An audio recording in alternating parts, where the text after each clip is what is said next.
చూస్తానని ఎప్పుడూ అనుకోలేదు. ఇక మేడం ఎట్లు చూడగానే సినిమా మొత్తం కళ్ళ ముందుకు వస్తుంది. కోట వెనకాల చాలా పెద్ద హిస్టరీ ఉంది. బెంగళూరు వస్తే తప్పకుండా రండి ఇక్కడికి. ఇంత హిస్టరీ ఉన్న కోటను చూసాక భోజనం ఎక్కడ చేయాలి, అందుకే 100 సంవత్సరాల హిస్టరీ ఉన్న హోటల్కి వెళ్ళాము. ఇలాంటివి కట్టించాలని ఎలా ఐడియాస్ వస్తాయో, అసలు రాజులంటే ఊరికే అయిపోతారా ఏంటి? Hi hello welcome to my channel day with Prasanna.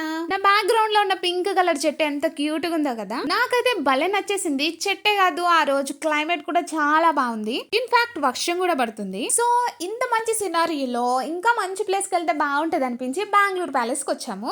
నాకెందుకో వీటిని చూస్తే ఆకులు అనుబుద్ధి కావట్లేదు, పువ్వులానే అనిపిస్తున్నాయి. మీరు ఇప్పుడు చూస్తున్న కోటే బెంగళూరు ప్యాలెస్. ఎంత బ్యూటిఫుల్ గా ఉందో కదా. అంతేకాదు అక్కడ ఒక లేడీ నిల్చుంది కదా, కరెక్ట్ గా జూమ్ చేసే టైంకి మొహం తిప్పేసుకుంది. అది నేనే. భలే అనిపిస్తుంది అబ్బా ఇలాంటి ప్యాలెస్ లోకి వస్తుంటే. ఒక్కొక్క ప్యాలెస్ కట్టడానికి ఒక్కొక్క కథ ఉంటుంది. మరి దీని కథ ఏంటి? మైసూర్ రాజులు వడియార్ ఫ్యామిలీ ఉంది కదా, అందులో ఒక బుజ్జి రాజు స్టడీస్ పర్పస్ మీద బెంగళూరు రావాల్సి వచ్చింది. సో అన్ని ఫెసిలిటీస్ తో కలిపి ఒక భవనం ఉంటే బాగుంటుంది అనిపిస్తుంది కదా. సో అలాగా స్టార్ట్ అయిందనమాట ఈ బెంగళూరు ప్యాలెస్. ఆ తర్వాత వాళ్ళ ఫ్యామిలీకి సమ్మర్ క్యాంప్ కూడా అయిపోయింది.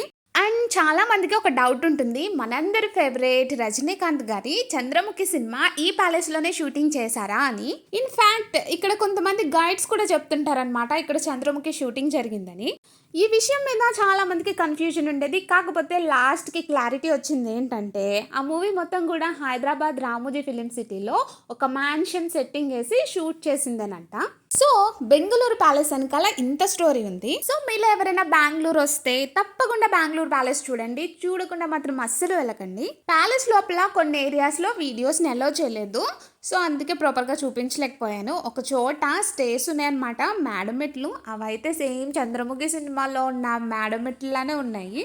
ఏంట్రా ఇది రోడ్డుకి మధ్యలో సొరంగం ఉంది అనుకుంటున్నారా? ఇక్కడ సొరంగాలే కాదు, రోడ్డు మధ్యలో చెట్లు కూడా ఉంటాయి. That is the beauty of Bengaluru. అడ్డంగా ఉంది కదా అని నరికి పడేరు. పాపం పక్క నుంచి రోడ్ వేసుకుని వెళ్ళిపోతారు. రోడ్ వేసేటప్పుడే కాదు, ఇల్లు కట్టేటప్పుడు కూడా అడ్డం వచ్చినా సరే కట్టింగ్ మాత్రం చేయరు. దాని చుట్టూ ఇల్లు కట్టేసుకుంటారు. అది కూడా ఒక ఫ్యామిలీ మెంబర్ లాగా వాళ్ళ ఇంట్లోనే ఉంటది అనమాట. టైం ఇప్పుడు 1 o'clock అవుతుంది, లంచ్ టైం కాబట్టి 100 years కి పైగా హిస్టరీ ఉన్న ఒక మంచి హోటల్కి వెళ్ళబోతున్నాం మనం. నేను ఈ మాట చెప్పగానే మీ అందరికి ఒక నేమ్ గుర్తొచ్చుంటది. ఎస్, అదే ఎంటీఆర్. ఇక్కడ భోజనం చేయడానికి మేము లిటరల్లీ 1.5 hours వెయిట్ చేసాము. ఇప్పుడు మీరు చూస్తుంది అంతా కూడా వెయిటింగ్ రూమ్. ఎంటీఆర్ అంటే మా వల్లి టిఫిన్ రూమ్స్. ఫైనల్లీ మన టోకెన్ నెంబర్ ని కూడా పిలిచారు. మనల్ని కూడా ఒక రూమ్ లోకి తీసుకెళ్లి కూర్చోబెట్టారు. ఫస్ట్ అయితే ఒక మంచి గ్రేప్ జ్యూస్ తో స్టార్ట్ చేశారు. తర్వాత బొబ్బట్టు, పూరీలు, masala dosa, what not 1 by 1 అన్ని తీసుకొచ్చి వడ్డించేశారు. లాస్ట్ లో ఒక పాన్ కూడా ఇచ్చారు. బెంగళూరులో ఎంటీఆర్ బ్రాంచెస్ చాలా చోట్ల ఉంటాయి. కాకపోతే లాల్ బాగ్ లో ఇప్పుడు మనం చూసిన ఈ బ్రాంచ్ చాలా ఫేమస్ అన్నమాట. అక్కడ లంచ్ అయిపోయిన తర్వాత పక్కనే ఉన్న లాల్ బాగ్ వచ్చాము. ఎంటీఆర్ నుంచి వాకబుల్ డిస్టెన్స్ లోనే ఉంది ఈ లాల్ బాగ్. కార్ పార్కింగ్ కి 100 rupees తీసుకున్నారు. ఎంట్రీ టికెట్ కూడా ఉంది. ఈ లాల్ బాగ్ అనే పార్క్ చాలా పెద్ద పార్క్. మార్నింగ్ వస్తే ఈవినింగ్ వరకు చూసినా గానీ ఇది కంప్లీట్ అవ్వదు. ఎక్కడ వర్షం వస్తుందా అని మా చారిగాడి అంబ్రెల్లాతో రెడీగా ఉన్నాడు. ఇంత పెద్ద పార్క్ ని నడుస్తూ చూడాలంటే చాలా కష్టం కదా. అందుకే ఇక్కడ మోటార్ సైకిల్స్ కూడా అవైలబిలిటీ ఉన్నాయి. 1 hour కి 150 rupees ఛార్జ్ చేస్తారు. ఇలా దీని మీద నిల్చుంటే అదే తీసుకెళ్ళిపోద్ది. సైకిల్ హ్యాండిల్ తిప్పినట్టు అటు ఇటు తిప్పితే సరిపోద్ది. ట్రింగ్ ట్రింగ్ అని బెల్ కొట్టుకుంటూ వెళ్ళిపోవడమే. ఇంకా మేము కూడా వెతుకుతున్నాము ఎక్కడున్నాయి మోటార్ సైకిల్స్, ఎక్కడ దొరికారా వీళ్ళకి అని. కాకపోతే మాకు ఇంకా కనిపించలేదు. అలా వెతుకుతూ యుగాలు అయిపోయినట్టు పార్క్ మొత్తం కూడా నడిచేసాము. అంతా అయిపోయిన తర్వాత లాస్ట్ లో ఒక ప్లేస్ లో కనిపించాయి అనమాట మోటార్ సైకిల్స్.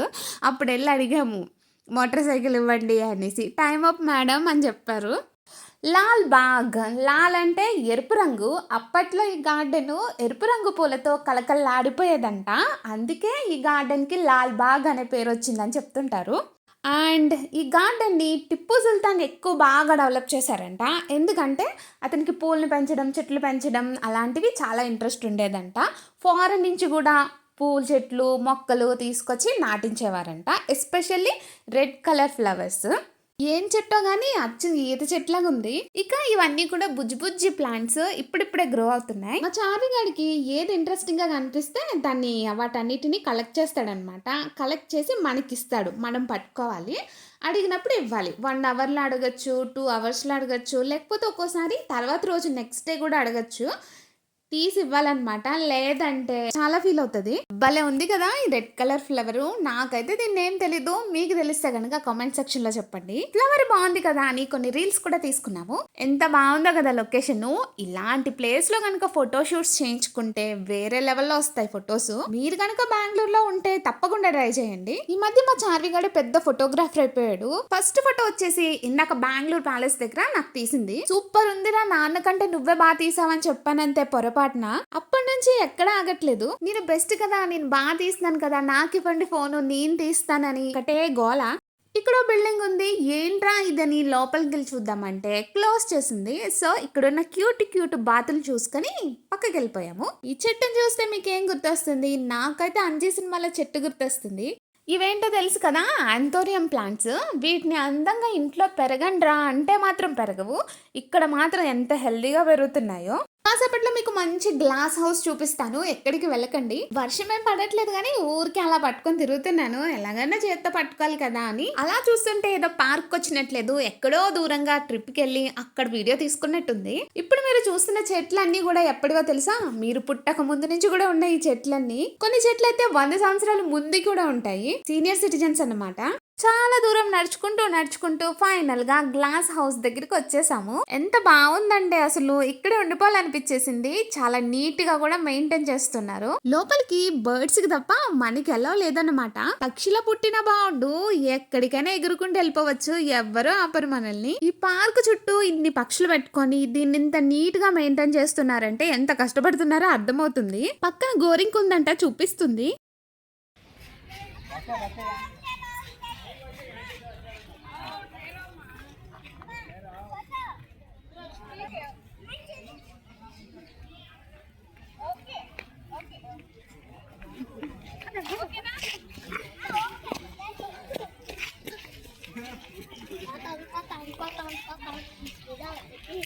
మార్నింగ్ చెప్పాను కదా నువ్వే బెస్ట్ ఫోటోగ్రాఫర్ అని, ఇంకప్పటి నుంచి వదలట్లేదు. ఏంటో ఇది దారిలో అడ్డంగా ఉంది, చూసుకోకండి, ఇటు వచ్చారంటే తన్నుకొని పడిపోవడం ఖాయం. ఇంకా ఇక్కడ ఒక కొండ మీద చిన్న టెంపుల్ ఉంటుంది, వాటర్ ఫాల్ కూడా ఉంటుంది. మనం ఇక్కడ నుంచి నడుచుకుంటూ వెళ్దాము. ఫస్ట్ ఏదొస్తే అది చూద్దాం. ఇలా క్రియేటివిటీని చూసారా? రాయి మీద రాయి నిల్చోబెట్టారు, రాయినేమో చెక్కి పడేశారు. అరే పాపం పడిపోతున్నారు అనుకోకండి, జస్ట్ స్టిల్స్ ఇస్తున్నా. ఎవరితోనో దాగుడు మూతలాడుతుంది బుజ్జోడత. ఏంటో ఇది పడిపోయింది అనుకోవద్దు, పడుకోబెట్టారు. ఈ పావురానికి ఎగరడం కంటే కూడా నడవడం అంటే ఇష్టం అనుకుంటా, నాకన్నా ఫాస్ట్ గా నడిచేస్తుంది. ఇక ఇదేమో డైటింగ్ చేస్తున్న క్రోకోడైల్, ఎంత స్లిమ్ గా ఉందో. ఇక ఇదేమో బాగా బలిసిన తొండ, కొన్ని రోజుల్లో ఊసరి వెళ్ళేలా మారిపోతుంది అనమాట. ఈ పీకాక్ తోక ఎంత పెద్దగా ఉందో.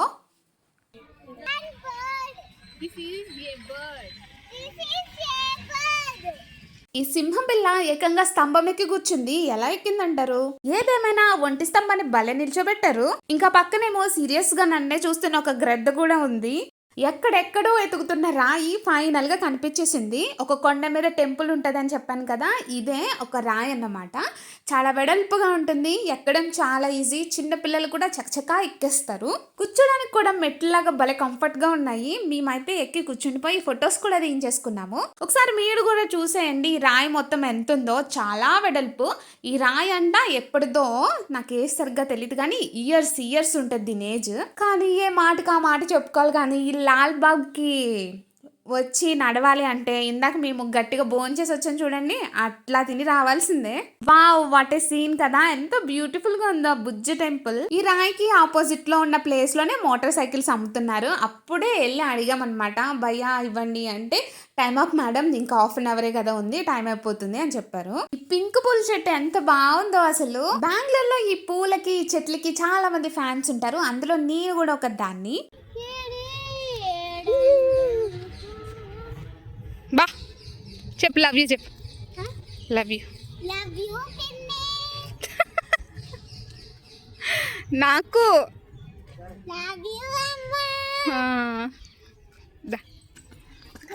కవల పిల్లల్లాగే 2 కవల చెట్లు అనుకుంటా. యాజ్ ఇట్ ఈస్ ఒకేలా ఉన్నాయి. రెడీగా ఉన్నారా వాటర్ ఫాల్ చూడడానికి? రెడీ 1 2 3 వాటర్ ఫాల్ దగ్గరికి వచ్చేసాం ఫైనల్ గా. నిజం చెప్పాలంటే ఇక్కడ వాటర్ ఫాల్ ఉందని మనకు తెలీదు. అక్కడ చెట్ల దగ్గర నిల్చుంటే సౌండ్ వినిపిస్తుంది, వాటర్ సౌండ్. ఎక్కడా ఇక్కడ వాటర్ సౌండ్ వస్తుందని అటు ఇటు చూసుకుంటూ వచ్చేసరికి వాటర్ ఫాల్ ఆన్ అయిందనమాట. పార్క్ చూసి నేను షాక్ అయ్యాను. ఇదేంట్రా ఇంత ఉంది, అంత పెద్ద రాక్స్ ఉన్నాయని. మళ్ళీ అందులో వాటర్ ఫాల్ కూడా ఉంది. Full worth. మీరు ఏదైనా వీకెండ్ ఎక్కడికైనా వెళ్ళాలి అనుకుంటే మార్నింగ్ లాల్ బాగ్ వెళ్ళిపోండి. ఈ పక్షిరాజా నాకులాగే నేచర్ లవర్ అనుకుంటా ఆస్వాదిస్తున్నాడు. అరగంట నుండి అక్కడే నిల్చున్నాడు, సేమ్ స్టాండింగ్ పొజిషన్. ఇక ఇదేమో కొంచెం పక్కకి వెళ్ళాము, అక్కడ నుంచి బాగా కనిపిస్తుందని అక్కడ నుంచి కూడా వీడియో తీసాను. వాటర్ ఫాల్ చూసేసాక అలా వెళ్తుంటే కుక్క పిల్లలు కనిపించాయి. సో ఈ రోజు మనం ఈ వీడియోలో బెంగళూరు ప్యాలెస్ ఇంకా లాల్ బాగ్ ని కవర్ చేసాము. ఈ వీకెండ్ తప్పకుండా మీరు మీ ఫ్యామిలీతో వెళ్ళి ఎంజాయ్ చేయండి. ఈ వీడియో కనుక నచ్చితే మీ ఫ్రెండ్స్ అండ్ ఫ్యామిలీ మెంబర్స్ కి షేర్ చేయండి, లైక్ చేయండి, కామెంట్ చేయండి. See you again with one more video.